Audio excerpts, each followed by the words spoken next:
Hai guys, minggu ini liputan khusus bareng Living Loving. Jadi kami lagi ada di rumahnya Bena dan Fendri. Dan kalau dari podcast Samuel dan Claudia, kita akan ngobrol-ngobrol soal lifestyle mereka. Kenapa memilih rumah yang lebih kecil, kenapa hijrah. Juga kita bakal ngobrol-ngobrol dari sisi pribadi dan juga dari sisi keuangan juga. Gimana cara mereka ngatur uang sekarang ini. Kalau di channel Living Loving ada apa nih? Kalau di Living Loving akan ngebahas tentang house tour-nya. Jadi teman-teman bisa lihat kayak gimana sih apartemennya yang ukurannya cuma 38 meter persegi, tapi dihuni oleh 4 orang. Dan teman-teman juga bisa ngeliat inspirasi tentang penyimpanannya kayak gimana, aktivitasnya bisa dilakukan seperti apa. Oke, dan ada juga furniture-furniture yang bisa multifungsi. Jadi gitu deh yang dibahas di LL. Oke, link nontonnya aku akan taruh juga di bawah dan juga sepanjang video. Jadi make sure setelah nonton podcast ini, yang penasaran dengan rumahnya, mampir juga ke channelnya Living Loving. Oke, jadi tanpa berlama-lama lagi, langsung kita nonton videonya.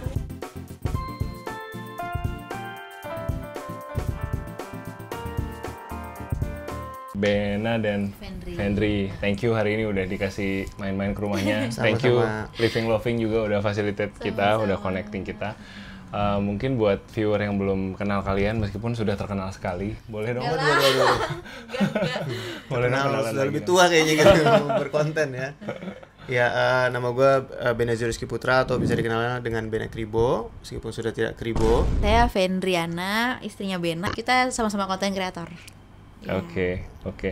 Terus hari ini kita syuting di tempat yang spesial di rumah kalian, dan gue juga dengar dari Living Loving ini downsizing nih dari rumah yang 180 ya sebelumnya ya. Gedungnya iya.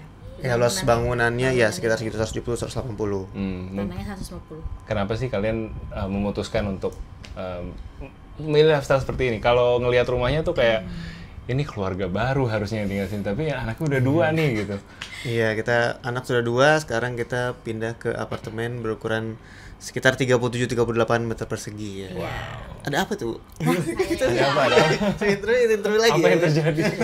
Permisi. Nanti saya tambahin ya Bu ya. Ya, ada. Oke.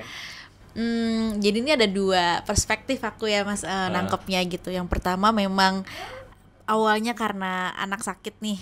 Anakku ada asma. Jadi tuh tahun lalu tuh sampai dirawat 3 kali dalam waktu sempit gitu ya. Terus saat itu tuh di area di rumah aku tuh, udara di area rumah aku tuh nggak terlalu bagus. Terus sampai dokternya pesan kalau ada yang renov di satu blok itu jangan ya gitu, karena asmanya lumayan parah waktu itu. Taunya tetangga kami rencananya mau renov. Terus panik, ya biasa ibu-ibu ya, gimana dong gitu.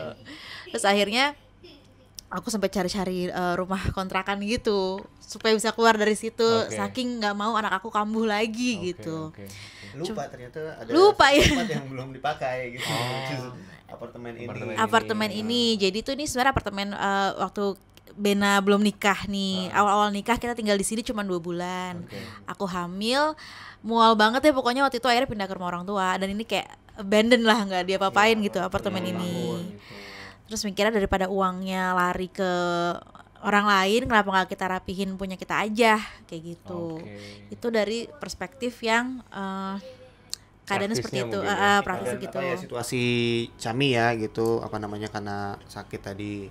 Di sisi lain, POV yang lain itu adalah kita juga pengen sekalian ngajarin anak-anak biar lebih mandiri sebenarnya gitu. Karena kan anak masih kecil nih, satu umur 5, satu umur 8 gitu. Nah, kita pikir kalau misalnya berada di tempat kecil ini, kita juga nggak pakai ART gitu kan. Kayaknya pas nih gitu. Ukurannya kecil, anak-anak sudah punya areanya sendiri, punya barang-barangnya sendiri, bisa sekalian kita ajarin mereka untuk bisa lebih mandiri sama barang-barangnya, ngebantuin aktivitas di rumah gitu ya. Dan banyak sih rumah yang kita tangkep ya dari kenekatan kita nggak pernah senekat ini untuk pindah ke tempat yang lebih kecil gitu. Mungkin kalau dari sisi spiritualnya itu kayak sebenarnya di rumah kemarin tuh udah dikasih teguran gitu ya sama Tuhan ya. Hey, jangan overconsume, jangan numpuk-numpuk barang. Cuman kan kita ya nggak ngebaca itu kan. Sampai akhirnya di aku tuh sebenarnya sempat kayak overwhelmed karena di rumah yang sebelumnya tuh kantor kita di sana. Ada almarhum nenek aku, ada ibu aku, ada ART, ada driver, lengkap lah semua ada gitu. Kucingnya banyak. Ada kucing 4 gitu. Banyak banget. Jadi banyak banget yang diurus, mungkin secara mental juga aku sebenarnya overwhelmed sama semuanya gitu.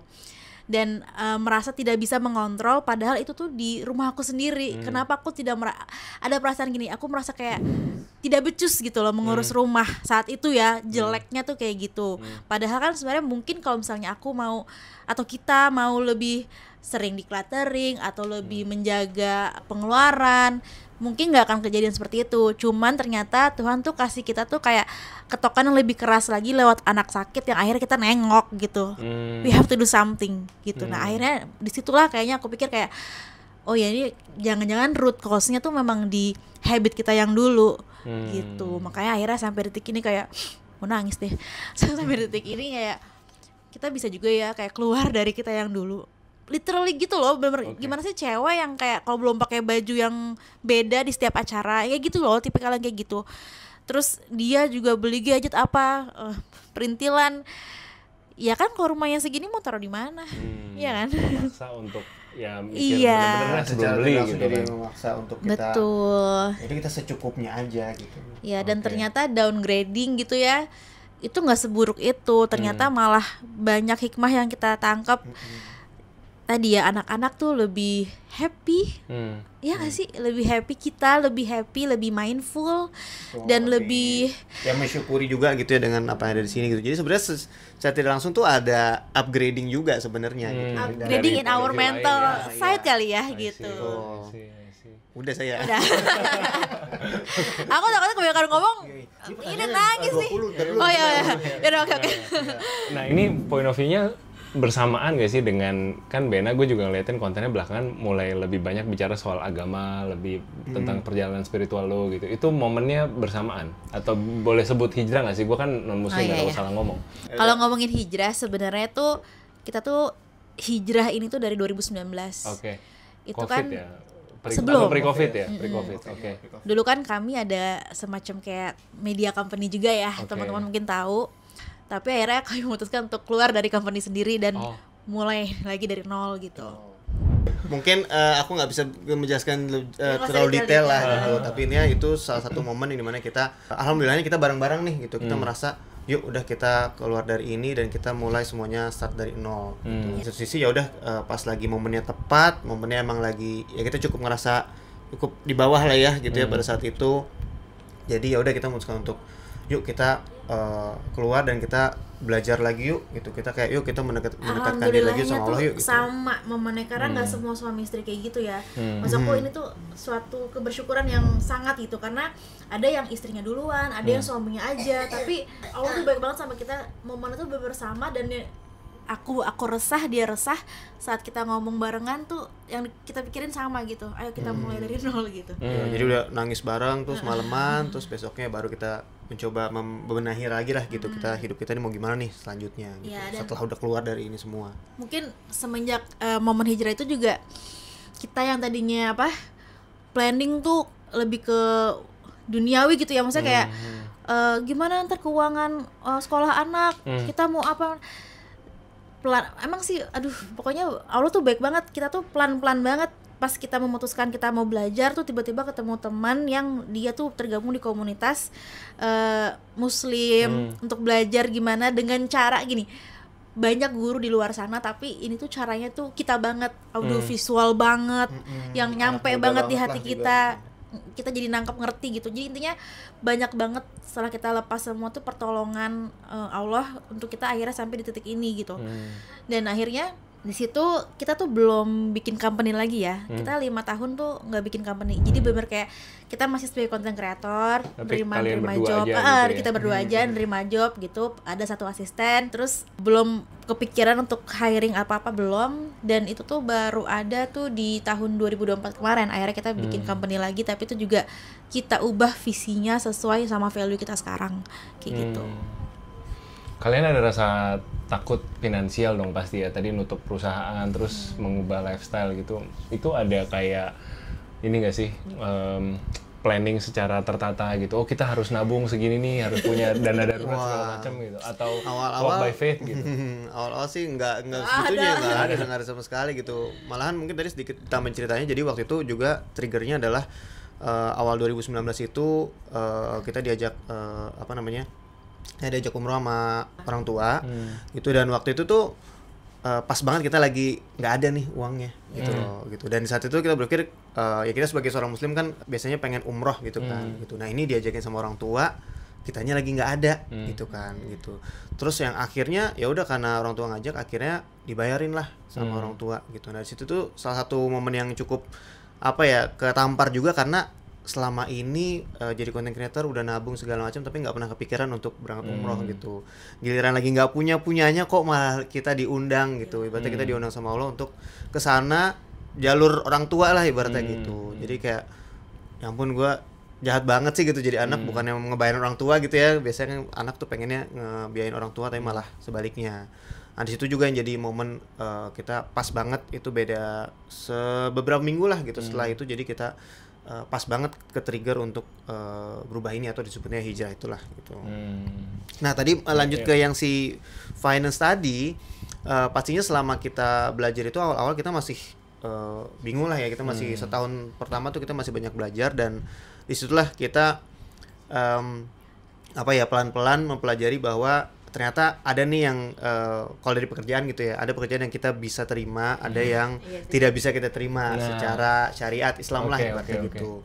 Ya gampangnya mungkin misalnya ada apa ya, dari ya misalnya minuman alkohol gitu, meski itu juga ngambil gitu ya. Nggak mungkin kalau dulu kan kayak kan nggak minum tapi kan cuman senang-senang doang misalnya kayak gitu kan.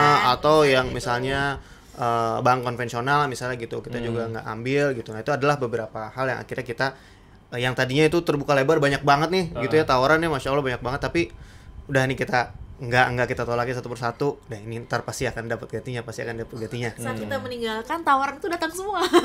Gitu ya. Iya justru malah diuji. Langsung diuji. Saat kita meninggalkan, udah kita nggak ngambil lagi ya. Datang opsi ambasador apa gitu-gitu dulu kayak gitu. Iya. Dan itu kita benar-benar hidupnya pada saat itu beberapa bulan pertama itu benar-benar yang ya hidup yang kita dapat buat bulan itu. Gitu buat bulan itu. Jadi kayak ini gimana nih, udah mau akhir bulan tiba-tiba saya dapat banyak kerjaan, dia lagi kosong. Ada bulan-bulan yang saya nggak dapat ada kerjaan sama sekali, dia lagi banyak gitu. Jadi alhamdulillah cukup, benar-benar secukup itu gitu. Di tahap yang oke, emang kita butuhnya segini nih bulan ini. Gitu. Mungkin dari situ dulu. Jadi gimana kalian navigating tadi yang soal ideologi tadi, yang mungkin merasa harus ada undangan untuk mendekat ke yang sang pencipta gitu, tapi di sisi lain mungkin isu-isu godaan-godaan duniawi dan segala macam datang juga gitu. Gimana cara kalian seimbanginnya gitu mungkin ya? Gimana ya, mungkin ya bisa dibilang kita kan udah cukup itu tahun 2019 itu kita udah umurnya udah cukup mateng lah ya, maksudnya udah cukup mature, dan kasarannya kita udah ngerasain lah macem-macem gitu ya, udah pernah ya tanda kutip kita udah pernah nakal lah gitu, ibaratnya udah segala macem udah enggak gitu ya. Salah ya gue.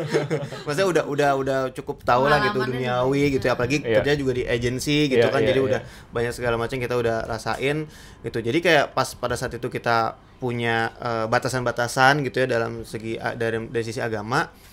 Ya kita alhamdulillah udah cukup bisa apa ya, pelan-pelan ngelewatin itu gitu. Meskipun pasti tadi benar di awal-awal bulan itu pasti paling sulit gitu, karena tadi kan pekerjaan-pekerjaan itu kita banyak yang kita nggak bisa terima gitu. Terus apa lagi? Sandwich generation juga. Kalau aku sih mikirnya gini, again ya, Allah maha baik gitu. Jadi PR yang dikasih kita tuh juga bertahap gitu. Kalau misalnya kita nih jauh sama Tuhan kita, sama agama kita, itu tuh yang pertama kali dilakukan adalah PDKT lagi sama Tuhan kita kan. Kalau di kita tuh namanya tauhid gitu. Itu jadi tuh sebenarnya ujian pertama tuh, bener nggak kita dicek dulu nih ketauhidannya tuh gimana, bener nggak kita tuh bener-bener bergantung sama Allah nggak, istilahnya kayak gitu. Jadi saat ada job-job tersebut yang kita tolak, nominalnya luar biasa tapi kita tolak, dan kita sebenarnya butuh, kita udah senyumin aja, ketawa sih, lebih ke ketawa pasrah gimana sih, nggak bisa diambil gitu, lebih kayak gitu, kayak nggak apa, ntar Allah ganti 100 kali lipat, 10 kali lipat gitu loh. Jadi kita kayak benar-benar put our trust to Allah 100%, terserah deh pokoknya, kasih aku apa aja tapi aku ikutin, kalau emang nggak boleh ya aku ikutin, nggak boleh tapi tolong ganti ya Allah gitu loh. Jadi benar-benar sekarang tuh kita di tahap yang kayak pokoknya kita kalau lagi bokeh sama lagi banyak duit harus sama aja ya. Ininya ya, pengeluarannya mindsetnya kan ya, biasanya kan kalau ada duit mentally sama aja. Iya, kalau ada duit kan kayak ada duit banyak nih ngapain nih gitu kan. Kalau ini enggak, pokoknya kita kayak misalnya lagi ada lebih, oke, posin mau kemana, mau liburan mau apa, diposin, ditabung maksudnya.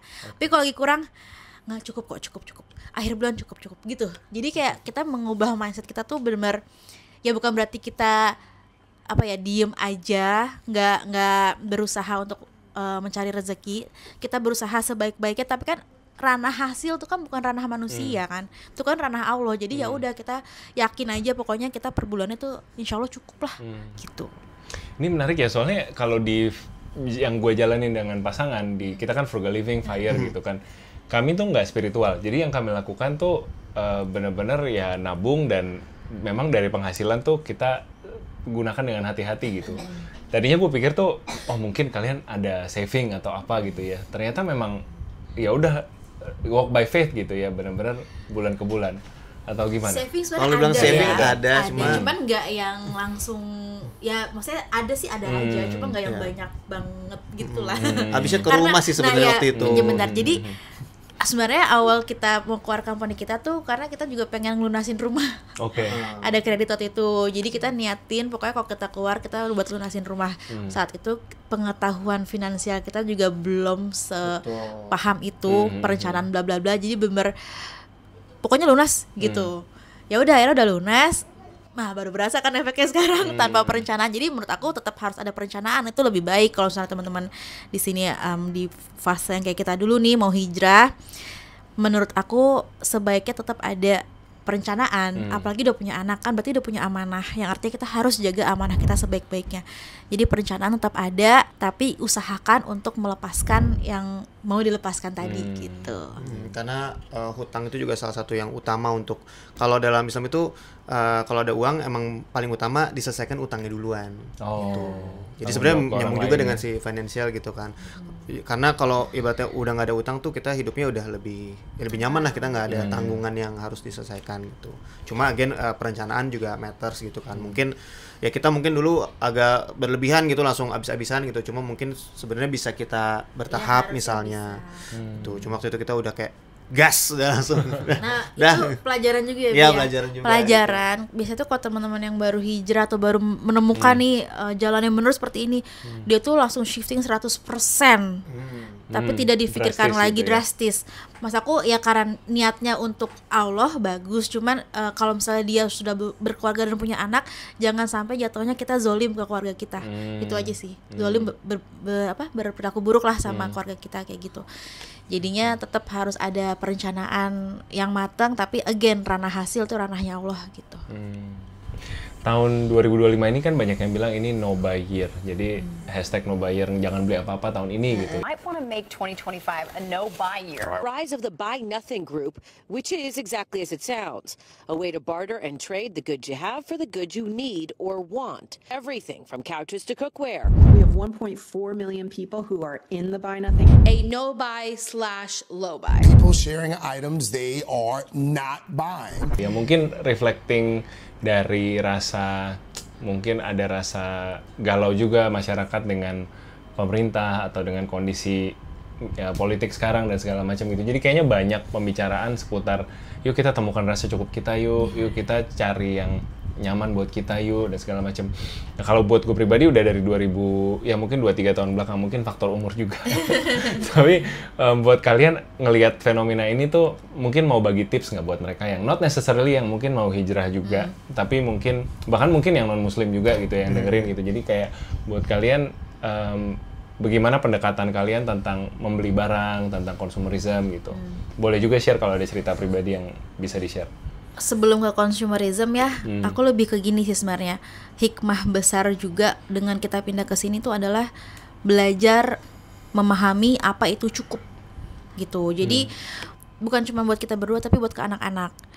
Ada sih inspirasinya dari kejadian yang ada di Konoha ini ya, dengan korupsi mana-mana. Itu kan root cause-nya adalah tidak mengerti rasa cukup, ya kan? That's true. Dan aku nggak mau anak-anak aku tumbuh dengan rasa tidak mengenal rasa cukup, gitu. Makanya pas di sini, walaupun dulu di rumah lama mainannya sabrak-abrak, kita pesan ke anak-anak, bawalah mainan favorit kamu ke sini, yang kamu bisa main berkali-kali nggak bosan. Akhirnya dibawalah segala macam. Termasuk kita nih, baju-baju kita banyak, bawalah baju kita secukupnya. Ternyata survive kok kita dengan baju yang berulang, survive kok, nggak apa-apa, nggak masalah gitu. Terus jadi belajar capsule wardrobe dan sebagainya. Dan satu lagi kok di aku, karena social media. Walaupun kita sebagai konten kreator dari zaman dulu Indofitgram sampai sekarang, kita selalu mengusung adalah bikinlah konten yang positif dan berimpact. Jadi dulu tuh di Indofitgram kan dulu belum banyak kreator. Kita kan kasih talk show tuh buat melatih orang jadi kreator. Kalau sekarang kebalikan kan, kreator banyak banget. Tapi message kita dari dulu sampai sekarang tuh masih sama, yaitu bikin konten yang berimpact positif. Jadilah positif konten kreator. Ngeliat fenomenanya sekarang itu banyak yang flexing segala macam. Jujur aku tuh nggak nyaman banget. Rasanya tuh kayak perjuangan kita dari 2014 tuh kayak nggak ada apa-apanya gitu loh. Jadi kayak kenapa semua harus dinilai dari uang, kemewahan gitu. Padahal menjadi biasa aja juga nggak masalah gitu loh.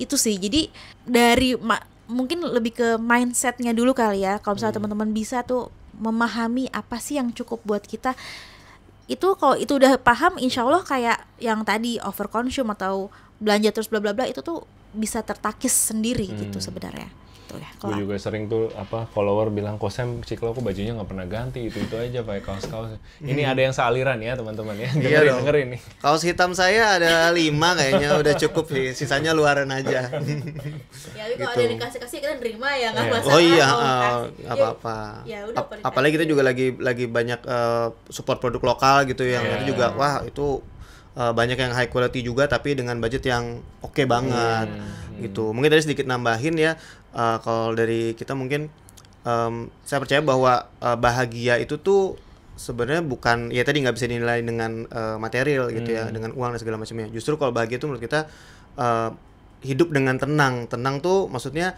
apapun yang terjadi dalam hidup kita, mulai kita diuji, dicoba segala macam, tapi kita bisa menjalaninya dengan tenang gitu. Jadi nggak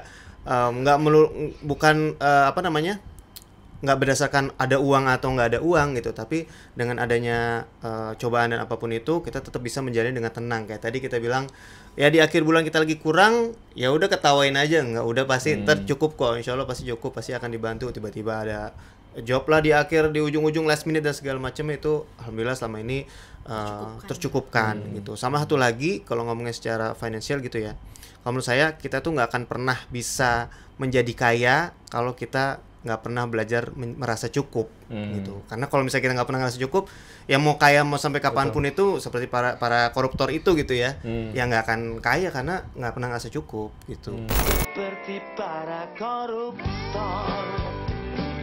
Some people are so poor, all they have is money katanya gitu. Yes.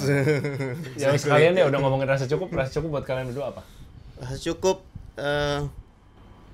sekarang tuh ya sebenarnya apa ya, mensyukuri apa yang kita dapatkan gitu ya, yang kita dapatkan, kita tetap berikhtiar gitu, kita tetap berusaha sekuat tenaga kita untuk bisa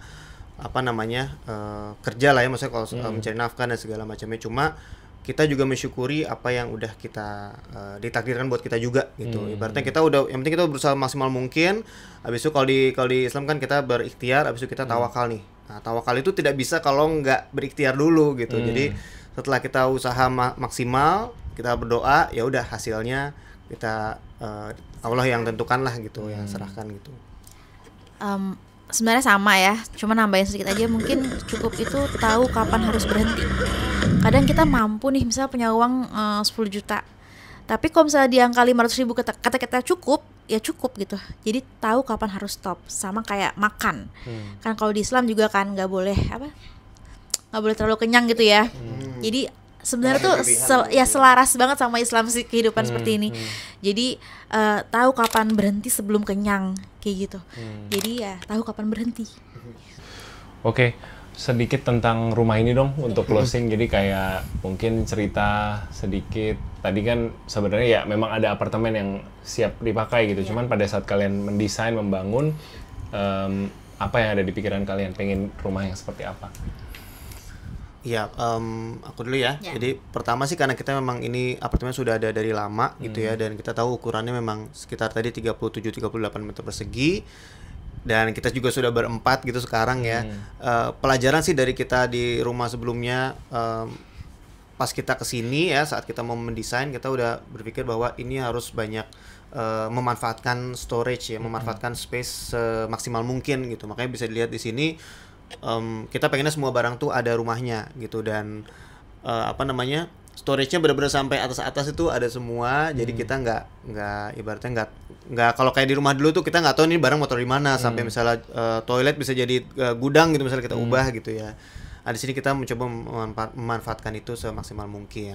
Kalau dari aku, mungkin waktu di rumah pertama itu kita ngikut apa kata desainer arsitek gitu kan, lebih ke fungsi estetik gitu ya kan, banyak banget kan rumah-rumah estetik. Terus alhamdulillah nih jadilah rumah dengan segala keestetikannya itu. Ternyata sampai detik ini kalau aku pribadi ya nggak butuh-butuh estetik banget gitu loh. Jadi aku lebih butuhnya fungsi sebenarnya. Satu, kedua memahami karakter kita berdua. Kita berdua ini bukan tipikal orang yang setiap hari ngelap meja, ngelap apa gitu. Jujur aja gitu loh. Kita nggak seresik itu. Ada orang yang resik gitu kan. Kita nggak bisa jadi konten kreator estetik kayaknya. Gak bisa. Hari doang, besoknya udah nggak gitu. Berantakan udah. Hanya untuk konten ya. Nggak kalau kontennya di sininya rapi, sininya berantakan. Kelihatan aja. Nggak kelihatan. Cuma satu angle. Untung iya, makanya di sosial media tuh nggak semuanya bener gitu loh, jangan dipercaya 100% gitu. Nah karena kita tahu karakter kita segala macam, oke, kita harus bikin semua tuh ada rumahnya. Jadi kalau seandainya kita benar-benar nggak ada tenaga banget buat beresin, bisa dimasukin gitu loh. Jadi ini kalau Mas Amel lihat di bawah kasur kita tuh storage semua. Isinya tuh ada koper, ada bed cover, ada buku yang belum dibaca. Jadi macam-macam, tapi at least kita tahu naruh apa di sana kayak gitu. Dan selain itu juga kami berdua memang suka banget sama Jepang sih. Jadi dari awal nikah dulu pernah honeymoonnya ke Jepang, dan beberapa kali ke sana kita suka gimana tempat tinggal di Jepang itu, terutama kayak Airbnb-nya gitu, dengan luas yang sangat kecil, tapi tuh segala kebutuhan tuh ada. Nah itu sebenarnya inspirasinya. Dari situ baru kita cari referensi, kita propose ke arsitek yang kita pilih, bisa nggak kayak gini, karena emang agak banyak mau ya, dengan tempat sekecil itu banyak mau gitu. Tapi ternyata alhamdulillah bisa dijadiin, dan ya beginilah, kita sih merasa kayak justru di rumah yang sekarang nih yang sekecil ini tuh kita banget. Dibanding yang dulu yang besar gitu. Oke. Dan buat teman-teman yang penasaran sama rumahnya, pengen lihat lebih detail, teman-teman bisa mampir ke channel YouTube-nya Living Loving untuk lihat liputan rumahnya Bena dan betul, Rumah Ubi Mini ya. Rumah Ubi Mini. Oke. Ada lagi yang mau disampaikan buat teman-teman nggak nih? Mungkin kalau aku ini aja kayak experience aku setelah menjalani kehidupan di sini gitu ya. Yang aku pikir tuh tadinya downgrading gitu ya, terus hal yang menakutkan, menyeramkan karena tidak sesuai dengan standar manusia kita itu. Ternyata justru aku nggak pernah merasa se-fulfill ini sih. Diri aku sendiri, aku juga merasa lebih bahagia, lebih mindful, dan lebih happy ternyata. Jadi ternyata simplicity tuh bisa bikin kita lebih happy dibanding kebalikannya. Mobil sport 2 pintu. Ya kalau dia mau kasih sih nggak apa-apa, paling kita jual. Gitu. Ya, mungkin sedikit tambahin ya. Mungkin buat teman-teman semua gitu, standar hidup itu jangan cuma di TikTok ya, Dek. Gitu, jadi harus mungkin kalau misalnya mencari referensi gitu ya, mungkin secara finance tadi atau rumah dan segala macamnya, ya carilah referensi sebanyak mungkin gitu. Jangan cuma apalagi maksudnya, mohon maaf nih, bukannya ini sama TikTok ya, tapi sekarang tuh lagi rame gitu kan, ini kok aku lihatnya di TikTok begini, aku lihat di TikTok begini. Ya nggak gitu juga gitu loh. Kita banyak ilmu kita bisa pelajari dari mana-mana gitu. Dan again kita juga harus bijak nih gitu, karena nggak semua yang kita lihat di sosial media itu beneran gitu ya, nggak semuanya itu real, atau banyak yang semua udah dipoles dan segala macamnya. Dan jangan jadikan itu tuh standar hidup, karena ya yang sering terlihat di sosial media kan pasti yang bagus-bagusnya, yang mewah-mewahnya, flexing dan segala macamnya gitu. Nah mungkin awalnya bisa mulai refleksi diri, kayak emang gue butuh segitu-gitunya gitu, emangnya butuh mobil, rumah dan sebesar itu emang buat apa sih gitu. Mungkin ya refleksi diri lagi, gimana sih biar cukup. Kayaknya kita cukup deh. Kayak salah satu contohnya ya, kayak misalnya orang ditanya nih, pengen jadi kaya, mau jadi kaya. Emang mau punya uang berapa sih? Itu banyak yang mungkin mereka mau punya sebanyak-banyaknya lah gitu. Nah, itu tuh salah satu contoh yang kalau misalnya kita aja belum tahu nih kita butuhnya berapa, ya gimana kita mau merasa cukup gitu. Saat kita udah tahu, oke, gue pengen nih tahun ini gue pengen dapat sekian gitu, jelas dalam waktu sekian gue mau kerja ini itu lebih jelas daripada kita cuma berangan-angan, wah kayaknya asik dia punya uang 100 miliar gitu. Ya nggak bisa langsung gitu. Betul. Kita mendingan lebih realistis lagi dengan apa yang kita jalanin gitu ya, apalagi dengan kehidupan di Konoha sekarang gitu ya. Harus lebih semangat lagi dan lebih realistis lah gitu untuk menjalani hidup atau berstrategi ya dalam hidup dan juga berfinansial. Tambahin dikit ya. Terus banyak juga. Iya. Jadi kalau aku tuh sebenarnya ada terinspirasi juga sama Nabi kita, Nabi Muhammad SAW dan istrinya.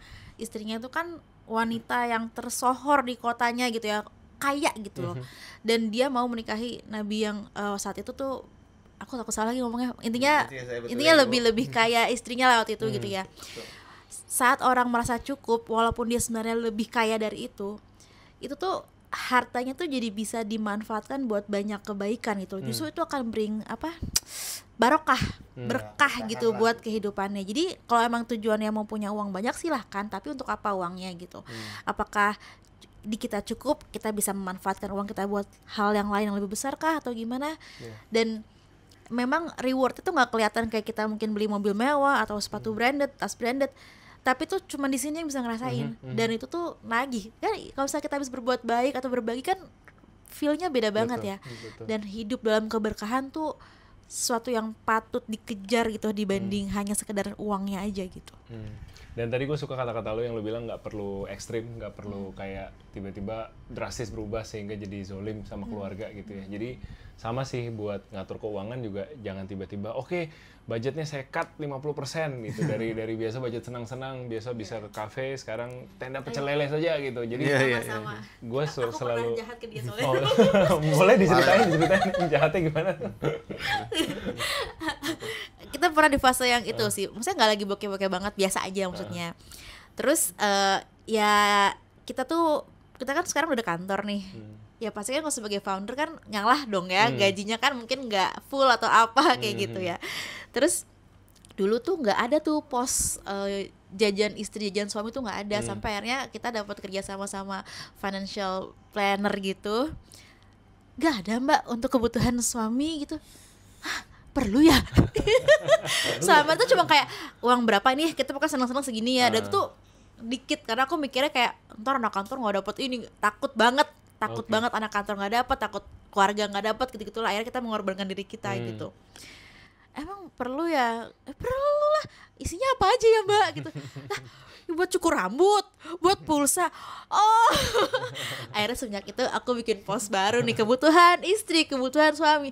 Aku boleh ya ada post update skincare di situ. Aku sampai segitu jahatnya sama diri sendiri, sampai nggak perlu pakai skincare, nggak pernah ke klinik segala macam gitu-gitu. Baru tahun lalu lah baru ke klinik kecantikan. Aku nggak pernah sebelumnya. Udah dari lahiran sampai tahun lalu tuh berarti 7 tahun. Makanya sejak itu Bena nggak kribo lagi, lebih rajin ke salon. Iya, jahat lah. Bohong.